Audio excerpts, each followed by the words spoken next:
Amigos, es un gusto presentarme al inicio de esta conversación con un creador, escritor, promotor de la lectura y en general un activista que tiene que ver con todo lo que es el entramado dentro de la cultura dirigido hacia lo literario y de lo literario hacia lo que tiene que ver con el fomento de la lectura. Nahum Montt, muchas gracias por estar hoy aquí con nosotros en Desde el Fondo. Muchas gracias por la invitación y sorprendido con la magia del espacio, ¿no? De venir a una casa donde está habitada por los libros y donde los libros en sí mismos son como objetos mágicos, talismanes.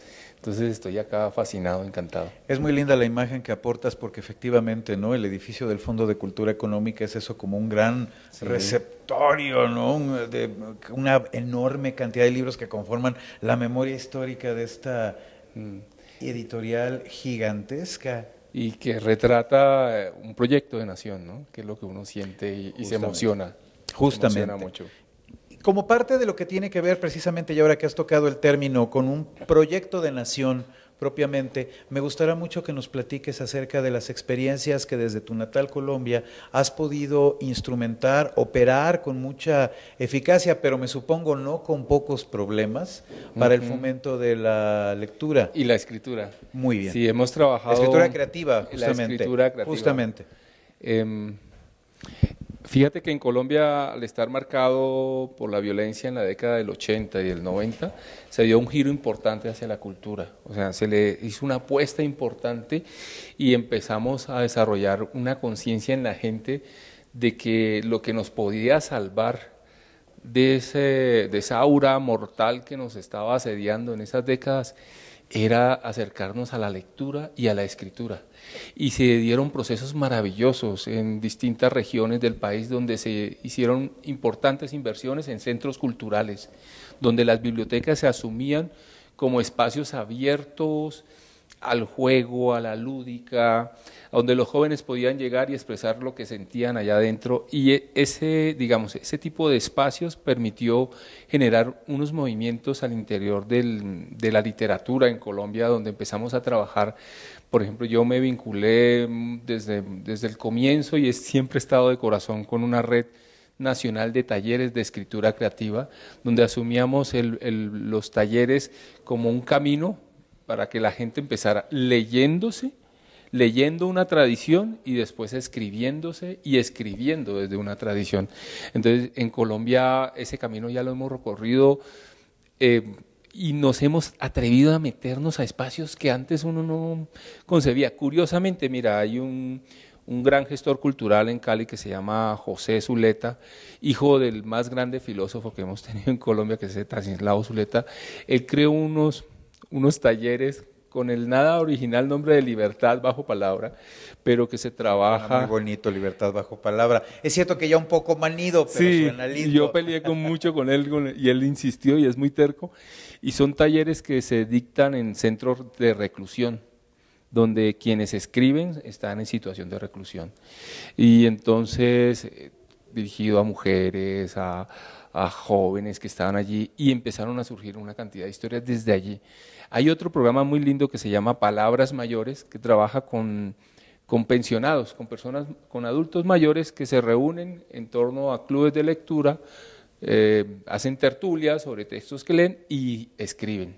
Es como la escritura se asume como una meta en un camino que va mucho más allá, pero que recorre textos que siempre los ha fascinado, textos que los han marcado, textos que les han enseñado, textos con los cuales se aburren muchísimos, pero que también aprenden bastante, y entonces empezamos a diversificar y empezaron a llegar desde jóvenes, niños.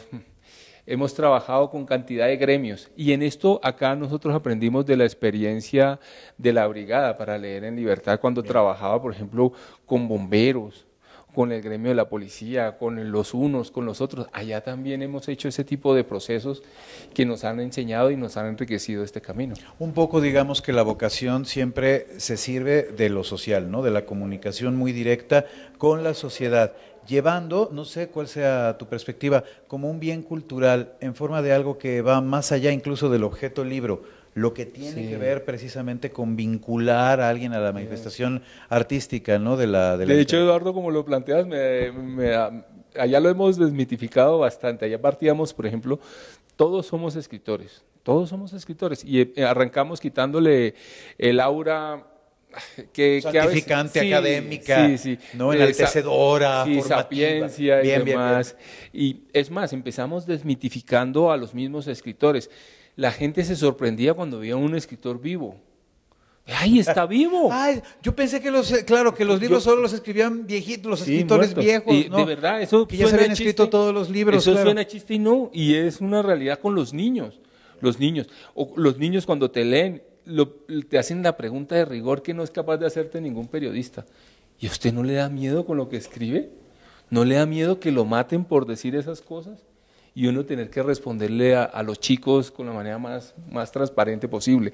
Se han dado programas muy lindos que después se han implementado en las ferias de libros regionales como Adopta un autor, donde clubes de lectura empezaban a leer a un autor, se familiarizaban de tal manera con la obra que ya eran especialistas en la obra. Y después le pegábamos el susto al autor y no le decíamos nada y lo llevábamos. Mira, Y qué maravilla. Y empiezan los chicos a preguntarle, oye, ¿por qué tal personaje se comporta de manera tan extraña? ¿Se parece a tal personaje de García Márquez? ¿Por qué tal? Y los autores salían pasmados, primero sumidos en la perplejidad, pero después de un profundo sentido de gratitud, porque tú sabes que para un escritor no hay nada más grande y más hermoso y maravilloso es que lo lean. Claro. Que es lo más importante. Al final Entonces, es lo que digamos, estás ese es el camino que hemos seguido en Colombia, muy de la mano. Entonces, más que asumir de una manera directa la promoción de la lectura simplemente aparece allí como una necesidad, casi como una urgencia. Y en los jóvenes, por ejemplo, de las comunas, de los sectores más vulnerables de la sociedad, son los que más se aferran a esa lectura y a esa escritura como una afirmación vital. Ahora que han transcurrido, tengo entendido, más o menos unos 10 años, ¿no? De que se instrumentó Sí. todo lo que tenía que ver con la promoción también de la escritura creativa. ¿Cuál es tu examen o tu revisión ya en contrasentido, pues, o en perspectiva más bien, Sí. mirando lo que sucedió? ¿Cómo te sientes y cuál sería tu evaluación? Yo me siento un poco como una especie de padre que ama a sus hijos de una forma que va más allá del objetivo, y he presenciado una cosa maravillosa que intuíamos antes de empezar a trabajar estos procesos, y es la enorme diversidad de temáticas que abordan los jóvenes y los adultos mayores y las personas en situación de reclusión, que va más allá de los lugares comunes en los cuales nos han querido encasillar a veces las historias literarias contemporáneas. ¿Qué serían cuáles, exacto? La sicaresca, que le llaman de manera peyorativa, los trabajos, las narrativas y poesías de la violencia y demás. Relacionadas con el narco y con esa coyuntura. Fíjate que son como lugares comunes en los cuales uno siempre cae y dice, ah, sí, Colombia, sí, tal lugar. Y empieza uno a descubrir relatos de fantasía, relatos de amor, relatos históricos, poemas donde se trabaja la cotidianidad, por Dios, una cosa donde la poesía está al servicio del día a día.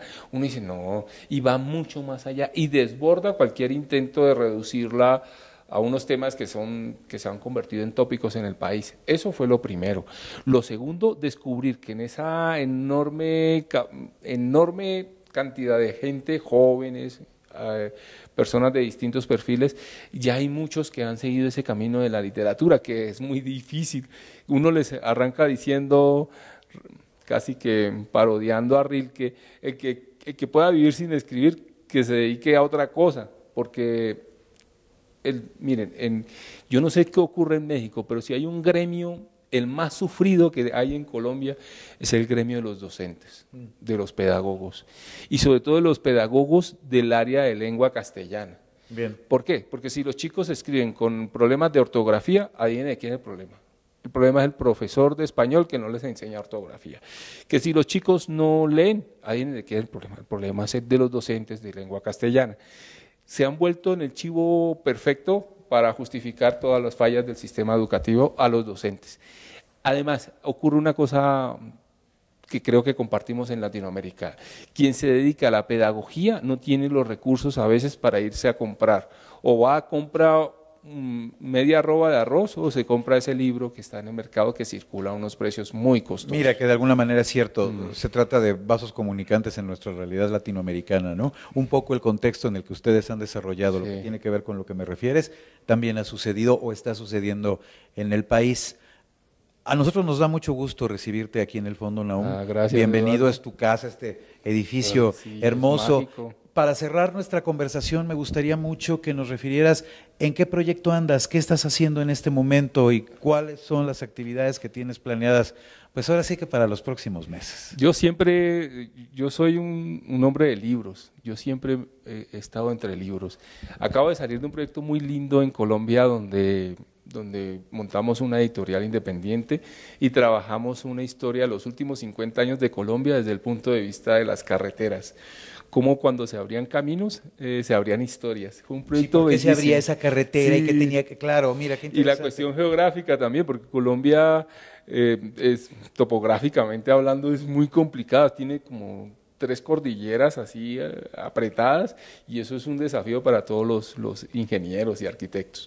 Entonces acabamos de salir de ese proyecto y fue muy lindo porque se familiariza uno con el trabajo a veces invisible cuando uno es gestor o escritor que trabaja desde esta orilla, vincularse con la otra orilla, con los diagramadores, con los ilustradores, con las personas, con los impresores, con los que hacen posible un libro de calidad. Entonces, recién estamos saliendo de ese proceso. Yo siempre estoy escribiendo, yo soy un obsesionado de escritor de las madrugadas, escribo novela negra de Colombia. Bueno, en Colombia tenemos, como acá en México, muchos temas que reclaman ser narrados desde la literatura. Estoy metido en esto y bueno, y en el futuro, pues mi corazón siempre va a estar ligado con este proyecto hermoso. Me siento de verdad que honrado de estar en este espacio mágico ante todo. Para mí la presencia, estar cerca de los libros es algo que me va a permitir nunca sentirme solo, siempre acompañado, pero acompañado con los mejores espíritus de la humanidad, y el hecho de estar aquí sentado lo corrobora. Muchas gracias. Qué maravilla, Nahum. Pues muchísimas gracias, bienvenido nuevamente y pues quede entonces la consigna de esta conversación con uno de los grandes creadores latinoamericanos, Nahum Montt. Muchas gracias, Nahum. Gracias.